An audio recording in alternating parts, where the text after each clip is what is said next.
แป้งนัวสบายดีเด้อ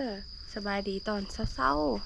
ๆเมืองเศร้าไทยนะเอ็ดห้างอันนี้ปอมอันป่ายีหนุ่มทุกคนเป็นตอดกินเบิร์ดเซขึ้นมาแบบนี้เอาปลูกผักโบทุกคนอันปลูกแบบนี้นี่งามแน่นอนเฮ้ยจะไปเอาอันขี้อันนั้นนะใส่เบาไทยเพิ่นไปเกิดเป็ดเอาที่โง่โตเจ้าไปเอาเมื่อวานนี่เอามาขุดนานปลูกผักหอมกะเนี่ยมันหึ้นเลยได้เฮ้ยเจ้าไทยบ้านช่องเถิดเลยผักหอมนี่นะแต่ว่าไม่ได้ปกมันนะคนตกเลยกะมันอันนั้นคือเก่ามันมีเกิดคือเก่าคนตกนะเขาต้องปลูกแล้วแหละว่านเชื่อพุ่นเลยกะต้องเอาอันนี้โกกเลยต่อแผลนั้นแบบปกค่ะนะเวลาที่พ่นตกแหละมันก็มีอันนั้นเอาน้อยอยู่นั่นก่อนนะ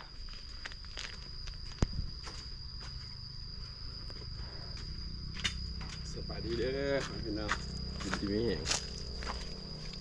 เสียดายผมเนี่ยว่ามีเอาเครื่องหนึ่งไปพุ่น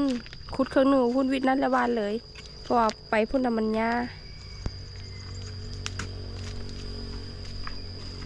เหมือนตัวนี้กันทุกคนวานผักสีแต่ว่าอันพ่นตกเสือนะทุกคนแต่ยาขึ้น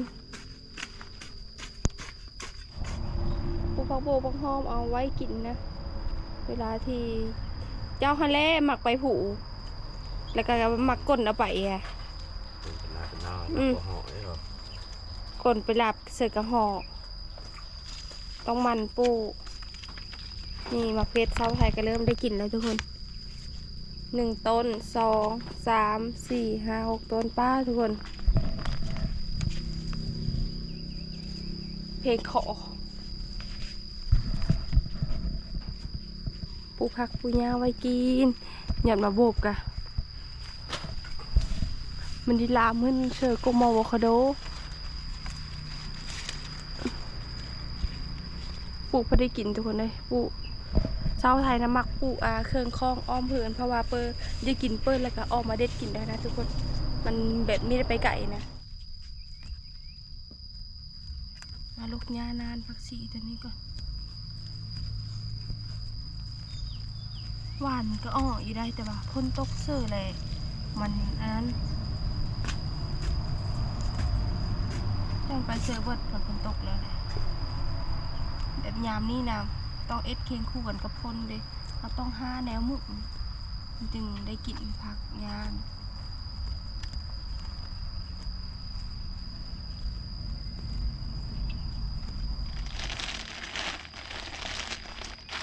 เมื่อวานผักหอม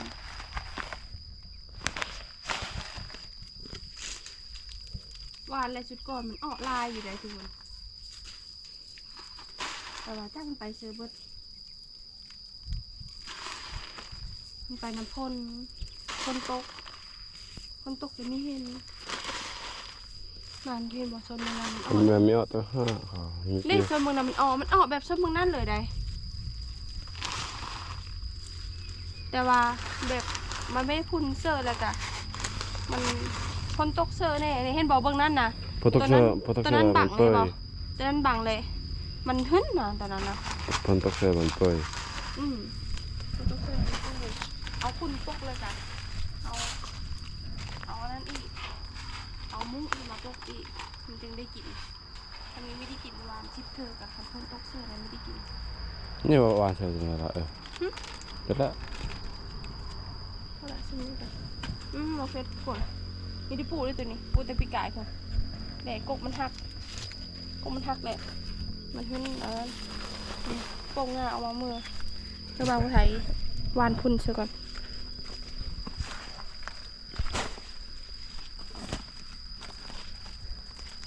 ของหนักๆแล้วใช้โปเอสตัวนี้ได้โปก็ใช้เมื่อวานนี่ไปฟูมานบ่เคยมันเป็นนก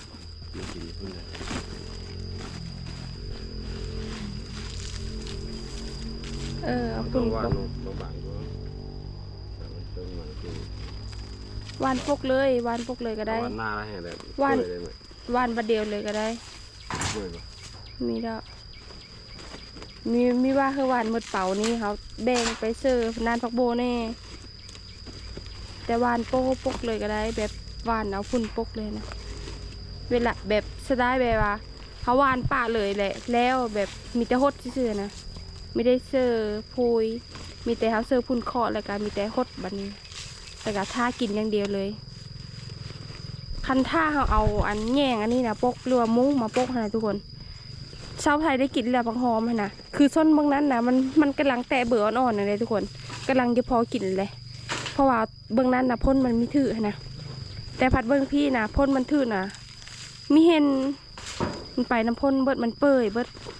บางหอมนี่นะมันไม่ถือกับพ่นนะ เดี๋ยวเราเปิด แต่ว่าบัตรมักเพชรผัดถือหน่อยเนาะ เหนียวได้ปะ บัตรมักเพชรนี่นะชาวไทยไม่ได้โหดเลยทุกคน ทำซีฟู้ดมาได้มั้ย ตักแต่พ่นตกอ่ะฮะตักแต่พ่นตกชาวไทยไม่ได้โหดเลยแต่ว่ามะงามเลยมักเพชรนี่มานี่ทุกคนเบิ่งพักเนากันทุกคนพ่นตกเสือนะพ่นตกเสือแล้วสับพักที่มันแพ้พ่นกับแพ้เลยทุกคนพักที่แบบว่าถือพ่นแล้วก็ใส่พูยนะก็ได้แต่บางโตกะเปยในพักบัวพักหอมนี่นะถือพ่นนะเปย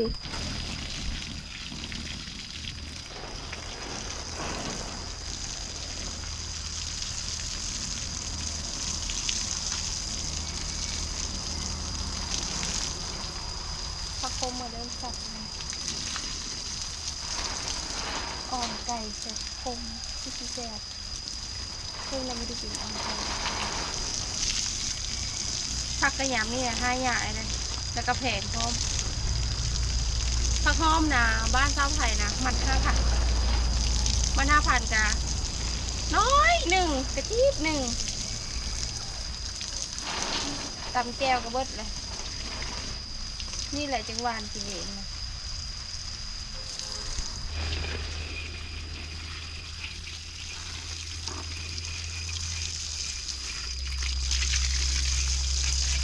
ผมคาโดปีหน้าเป็นมะแล้วเป็นนาน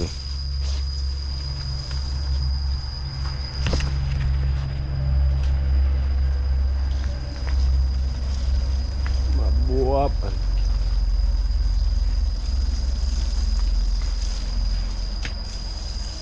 ปูกระปอกกระแปกจะเขายิบปูเปยจนคนเทียนได้ปูนะอันนี้น้ำบักเกอร์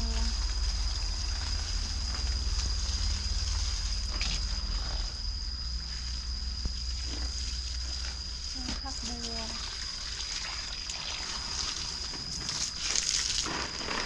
นี่จ้าตำเลยจ้า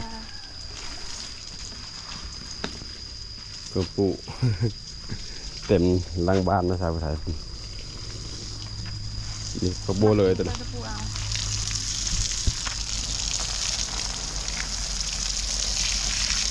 ทำง่ายแนวอ้อมนี่จะได้ใกล้มาซ่าเลย มามีนี่มามีนั่งให้กันมาทะเลลาว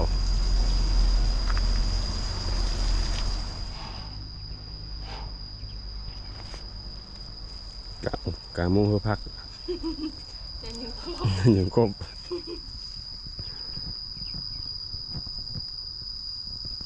ถ้าเราเอ็ดแบบนี้นะปลูกผักได้ทั้งปีเลยรายการกินได้ทั้งปีเลยแดดแบบมุ้งนี่นะมันไม่ได้กันแซงทุกคนเวลาแดดออกมันกระซองเข้าทึงค่ะนะแต่ถ้าเราเสิร์ฟแผ่กันแซงนี่ ห่ม มันจะไม่ได้กินทุกคนเพราะว่ามันกันแซงดิ มันโยกเขา แม่นถ้า นี่เขาไอ้ชูงก็ได้ ถ้าเป็นแบบนี้นะ 3 ได้ เมตรความสูง ได้กินแน่นอนถ้าเป็นแบบนี้นะ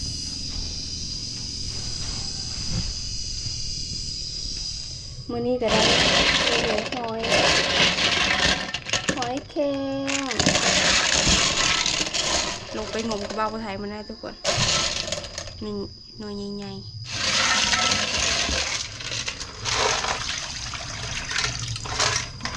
อ้ายขี้ดินลายขนาด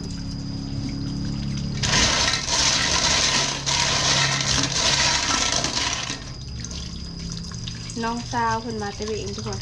เพิ่นเอามาต้อน แถวบ้านชาวไทยนะมันมีได้ดอกหอยนี่นะมีแต่คันได้กันได้เป็นห้อยอันห้อยแข็งเวทนะห้อยแข็งเวทนะมันจะเป็นหน่วยใหญ่กว่านี้อีกทุกคนแล้วก็มันเป็นหุ้นห้อยแข็งเวทนะ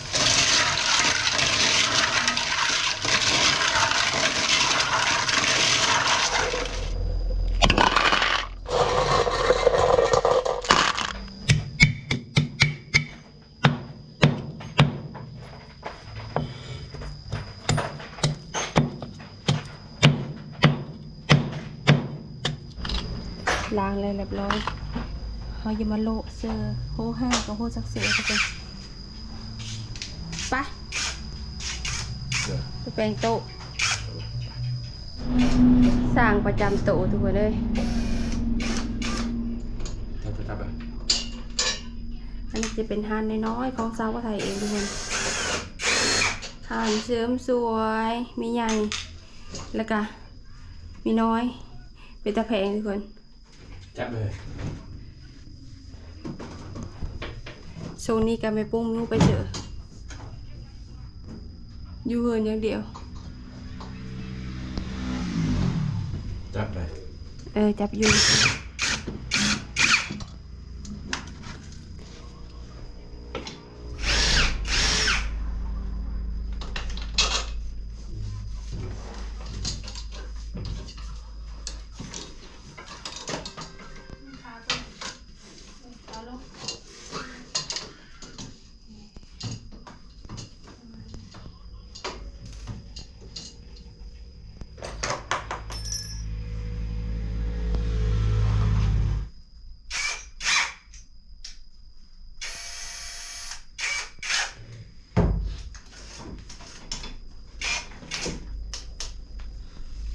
นี่ป่ะ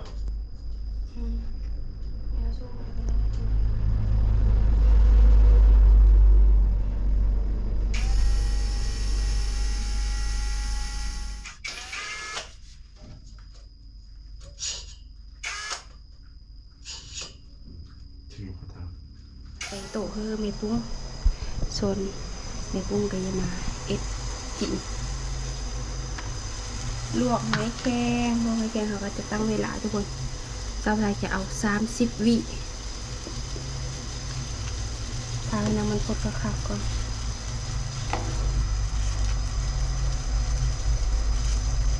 น้ำเดือดแล้วเริ่ม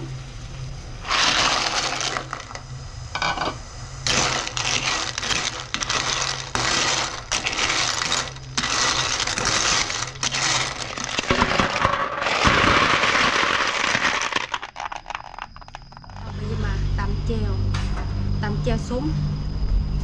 นี่เครื่องปรุงเขาผักโบกอ่ะกำลังป่งทุกคนเลยแต่กระเด็ดกินตลอดป่งน้ำก็ไม่ทันแล้วก็เสื้อผักเทียมมะเขือ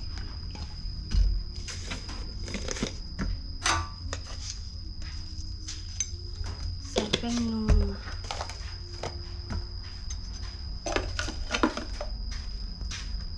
เกลือ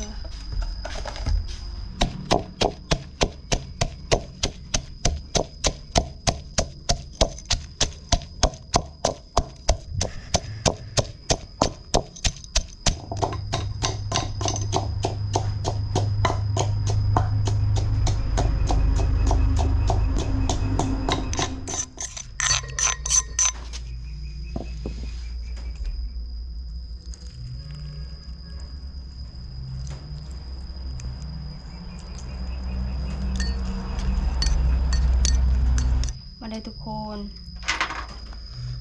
อะไรแกได้ทำพอแกเฮิร์นนะ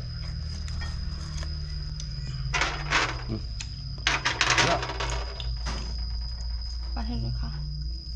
ครับ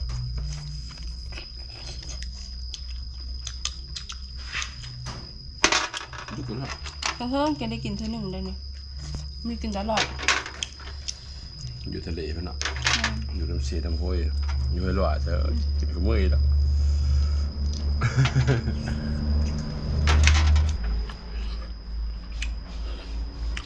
แซ่บไงครับ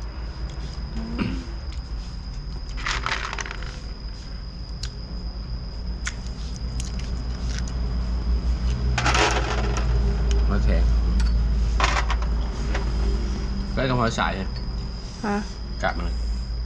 คล้ายๆคือหอยสายแต่มันน้อยไงหอยสาย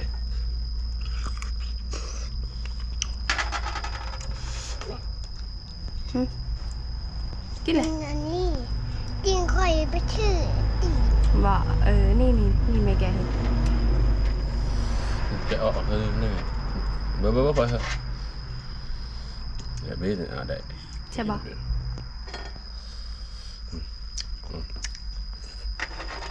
มันเข้ามันแจว